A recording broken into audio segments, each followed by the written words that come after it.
Isang yummy Miyerkules ang matitikman ng ating mga kada. Dahil ang ating bisita, tuturuan tayo kung paano maging katakam-takam ang ating pagkain. At hindi lang yan, kung gusto mo ring magnegosyo, tuturuan niya tayo kung paano maiengganyo na bumili ang mga tao kahit ang nakikita pa lang ay ang mga nakakagutom na litrato. Kung ready na kayo, kilalanin natin ang magpapabago ng tingin natin sa pagkain sa araw na ito. Food photographer and stylist Lizeth Carubin, live sa Kada Umaga. Mga kaday, welcome natin ang multitask queen sa pagpatakam ng pagkain, food photographer and stylist pa, Lizeth Carubin. Welcome po dito sa Kada Umaga! Good morning! Hi, Ma'am! Hello po!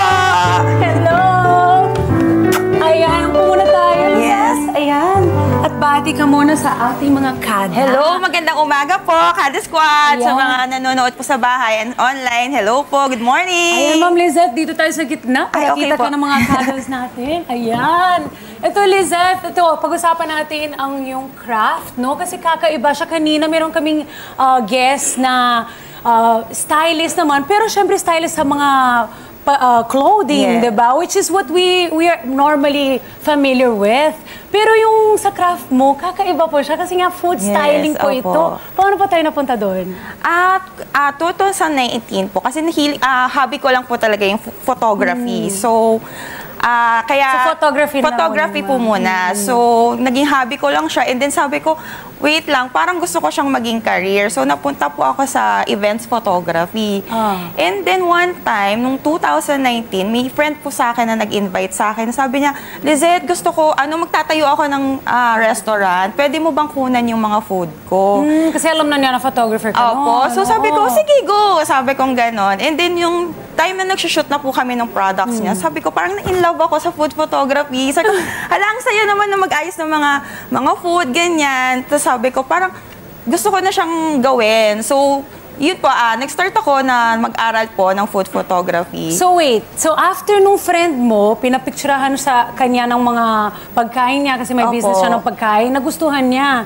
Doon mo nakita na, teka, ang galing ko rin dito. Kaya Opo. pag-aaralan ko to, Yes, ganun ba yun? opo. So nauna pa yung ang galing mo na, and then Actually, you enhanced pa yung craft mo. Opo, ako po kasi na-enjoy ko po talaga siya kasi parang kakaiba na parang yung food pagagandahin mo, ipipicturean mo and then kailangan pag nakita ng tao yung food, kailangan matakam sila para bibili sila. Oo. Opo. Ito, no, sabi mo nag-aaral ka. Did you go to a proper like school talaga for, is there a school for food science? Yes po, meron po. Pero ano lang siya, workshop lang po siya. So 2 days po siya, tuturuan kayo ng Parang crash course. Opo, tamang lighting, kung paano siya iilawan yung food. And then, meron din siyang food styling na, pero very lang, maikli lang po, yun. Oh, okay. Ito, meron akong medyo curious ako dito. Ano yung mga pagkain na dinidesign? Kasi syempre minsan pag tinitingnan mo yung food, kaya mo pa i-design yun. Opo. We don't imagine when we're just the customer buying the food, diba? Actually, lahat po kailangan nating i-style I-design. siya. Kasi, di ba, parang pag niluto siya and then ilagay lang siya sa plate, parang tapos pinicturean siya, akala natin sa mata natin, maganda na siya. Oo. Pero pagdating sa photo, parang, ang boring, Actually, ganyan. totoo Opo. yun. Even lalo pag nasa bahay tayo mga kada, di ba? Minsan piniplating natin, feeling natin ang ganda. Opo. Pero no, we actually need a food stylist to Yes. make sure na talagang tama ang ginagawa natin. So Opo. ito, anong mga technique na maging attractive ang pagkain natin? Syempre po, kailangan fresh ang mga food na i-prepare natin. Kasi fresh na fresh. Yes po, kailangan po, kunyari pagka nag-market ka, kailangan pipiliin mo talaga yung pinaka-good looking na food. So, Okay. kailangan i-handpick mo talaga yon na dapat titignan mo kung meron siya ba siyang bulok or something. So, dapat pagkabili mo pa lang siya sa market, kailangan perfect looking na So siya. parang flawless na siya sa pagbili mo, pero also yung halimbawa, kakaluto mo lang, fresh pa rin.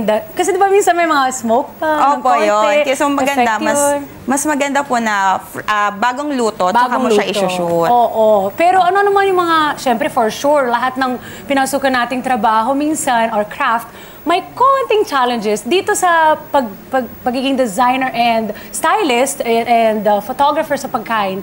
Is there any challenge? Super padami. Totoo! Super Ito madami mo. pa, especially sa food kasi 'di ba parang very ano siya, very parang Wait lang, alam ko na yung challenge. Apo. Kinakain mo after yung... Apo. Ay, joke So kailangan kapag bago ka mag-shoot, kailangan kumain ka muna. Or Para, ialisin natin yung mga medyo gutom pa na nasa area. Yes po. Hindi, So, yung seryosong challenges yung natin. challenge po kasi yung food po kasi parang ano siya, yung madali siyang Mapanis, yes, may ganun iba yung po, itsura, opo. Yes, diba? pag mag-iba ng itsura. So, yun po yung pinaka-challenge. For example, sa ice cream. Di ba po Ay. pag i-shoot siya, madali siyang matunaw. So, Naman. isip ka ng paraan, ano bang kailangan gawin para hindi siya maagad matunaw. So, kaming mga food stylist, gumagawa kami minsan ng fake ice cream kung kailangan po namin mag-shoot ng ice cream. So yung Ganon. mga ganon, na medyo alanganin dahil melt nga, dapat pwede naman din yung fake. Pwedeng mag-fake, Oo, pwede opo. mag-fake. Yung mga, halimbawa, yung mga karne, pwede ba yun yung fake? Hindi po. Pagka sa mga meat po, totoong karne po yung ginagamit namin. Pero, yun po, kailangan nga fresh siya, bagong luto siya, bago namin siya i-shoot. Is it challenging ba to conceptualize food? Kasi alam natin di ba, pagdating sa tao, yung styling, di ba, titingnan natin yung personality. Siyempre yung pagkain, alam lang natin kung ano ang itsura ng pagkain na nakakagutom. Opo, Di ba? opo. Paano mo pinag-aralan yan and how do you conceptualize? So, kailangan po sa isang food, kailangan alam mo kung ano yung asset ng food. So, for example, sa burger, ano ba yung hahanapin mo sa burger? Parang gusto mo yung parang cheesy and melty oo. and maganda yung ano niya, yung patty niya. So, yun dapat yung ano mo siya, yun yung dapat na titignan mo dun sa food. And dapat alam mo din kung paano mo siya aanggulohan. For example, sa pizza, so, hindi naman siya pwedeng eye level, di ba? Naman, oo, So, kasi- kailangan top shot siya para makita mo yung lahat ng ingredients ng pizza. Ganon. Eto, balita ko, meron ka na nagawa ng maraming mga sikat na mga franchises na wag nating lang i-mention ng mga brand unless gusto nila pumasok dito, sabi nga Opo. ni Emma lagi, di ba? Pwede naman po kayo, welcome po kayo dito lahat ng mga brands. Yes. Pero without mentioning the brand, Lizette, can you tell us about yung mga brands or yung mga food na ini-style mo na at sino yung mga nakatrabaho mo na rin, yung mga sikat? Unahin ko na yung mga artista. Sige, go. Siyempre yung crush ko, si Jericho Rosales. Ay, crush na lahat yan! Si Jericho Wow! Rosales, si Miss Okay. Chris Bernal, kasi Si di ba meron siyang Chris. mga burgers. And sila Kong TV, si V, yan po. Even Sila yung mga po. vloggers, Yes katrabaho po. mo rin. See, hindi natin alam, meron din sila food stylist. Pero ito, alam ko na may mga prepared tayo dito na tuturuan mo kami, di ba? Ngayon, ipapakita sa ating ni Lizette kung paano gagawin ang yung nakakatakam na design sa ating pagkain. Tara, punta Let's tayo dito sa go! area natin. Turuan mo ako. Ako pa naman, alam mo, Okay. Lizette, lahat naman tayo, siguro, di ba mga kada, pag maganda yung food, gusto na talaga nating kainin. Ako, I Okay, always first, say, mag-gloves lang po ako." masarap. It smells masarap. Ganon. Yes. How do you make the food look like it smells good? Parang hirap nun Diba? Ang hirap. Oo, pero Kaya mo yan, I'm kasi, sure. di ba pag nakita natin yung food, parang alam na natin yung amoy niya, may Yeah. aroma, di ba? Oo. So, yun, feeling ko ganon. Okay, so Okay. first natin, gagawa tayo ng burger today. So, first, syempre pipili tayo ng best looking na bun. So, for me, Yan, isa sa mga food, no, oo, Lizette, siguro that I ito would na lang yung think, pipiliin I ko. would think na minsan i-fake din yung bread, no? Para Pwede po, perfect pero siya tingnan. kasi kami talagang as much as possible, kailangan totoo talaga Totoo siya. talaga. Opo, kung kaya, totoong Oo. food. Sige, turuan mo kami. So, ito Chichikahan yung napili kita ko while you kasi do. medyo less yung ano niya, yung mga bako-bako niya, ganyan. And maganda yung color niya. So, hihiwain ko lang siya. Okay, do you need help? I can assist you. Ay, okay lang po. Thank you. So, hiwain ko lang siyang ganyan. Oh, yun nga lang, sabi ni Kevin, baka may bawas dyan. Ako Yan. yun, ha? Ako din yan. Ako yung medyo hindi nag-assist, ako perfect din yung pagkaano kinakain. natin. So, kaya ang gagawin natin, ipa-perfect natin siya na guguntingin natin siyang yung ganyan. details. Yes. So, para mas maganda yung hiwa niya. Parang yung finishing niya, perfect tingnan mga kada. Yes.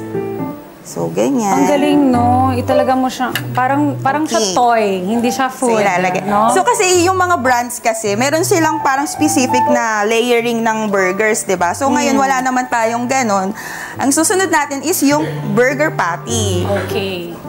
Tapos lahat yan, ikaw lahat? Di ba you Opo. do the photo, you do the styling? Actually, depende po sa project. Minsan ako yung food stylist, minsan ako yung ikaw naman ang photographer, photographer. yes. So, eto, ang ating patty. Kailan ba pala nag-start? Di ba parang 2019 ba? 2019. Wow! Tapos,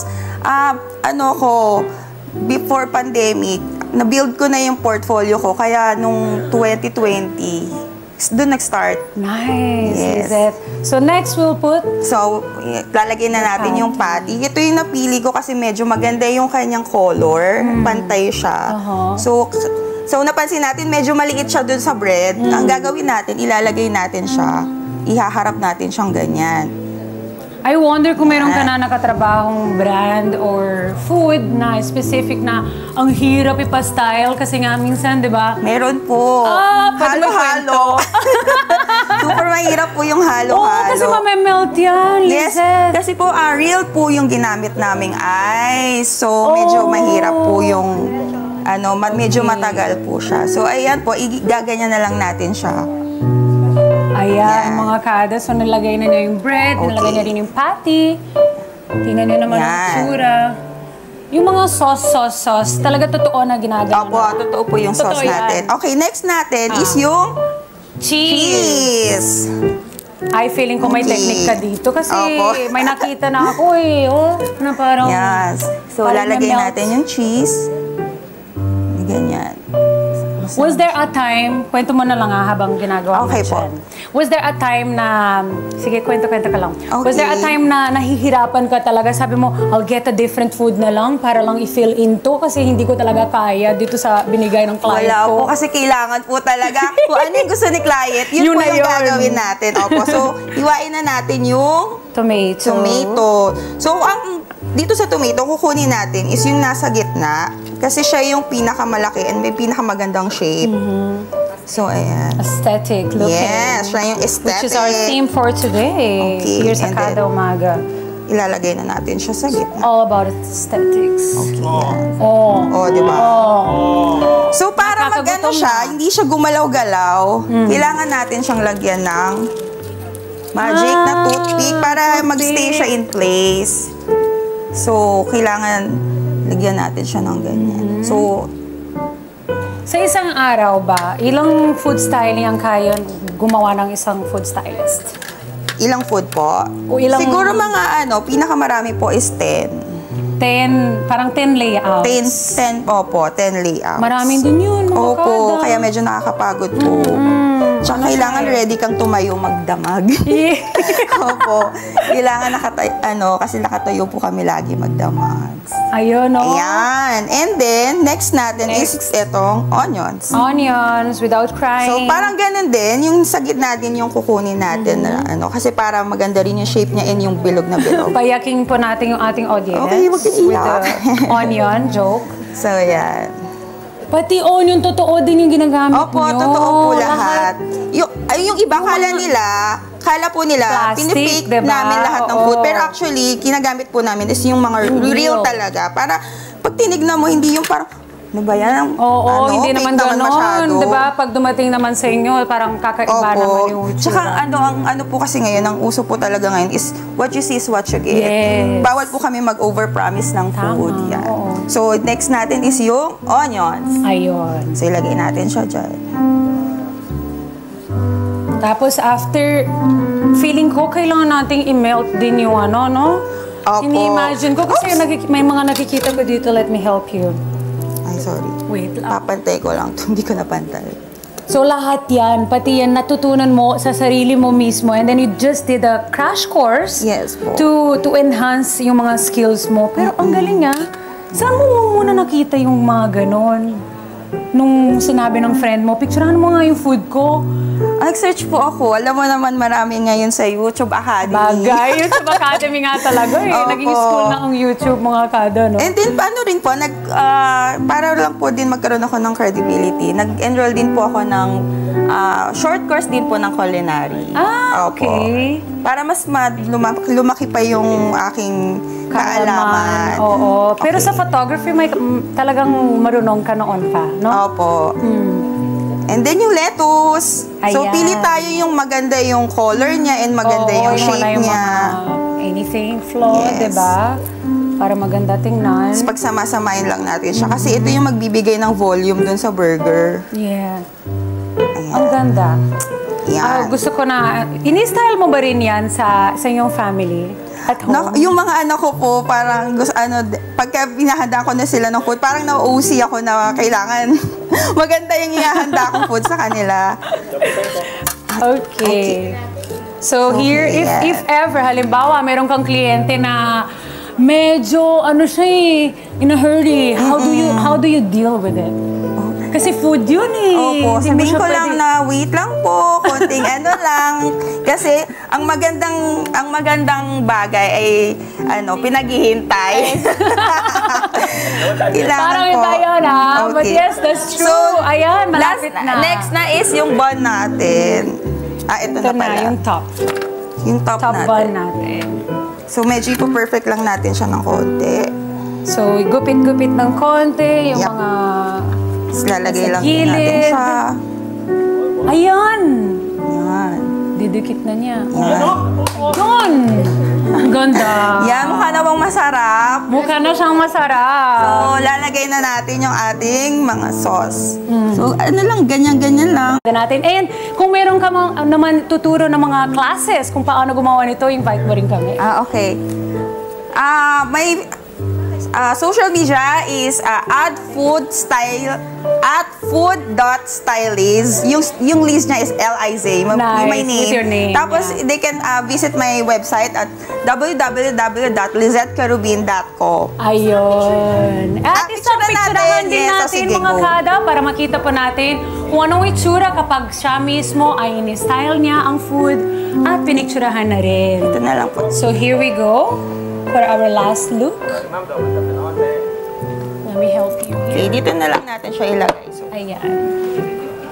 okay. Ayan mga kada, live na live. Makikita natin kung paano mag-style and photo ng ating Tubat. ayun na. Lobat.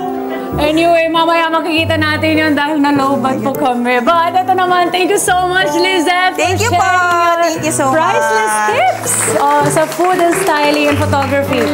Thank you so much. Ang napakaganda naman talaga. It makes a difference pag may presentation ang ating pagkain. Especially if you guys have kids. Importante po yun. Thank you, Thank Lizette, you for po, dropping Miss by the Diana. show. Mas lalo pa natin pasarapin ang kwentuhan sa pagbabalik ng Kada Umaga.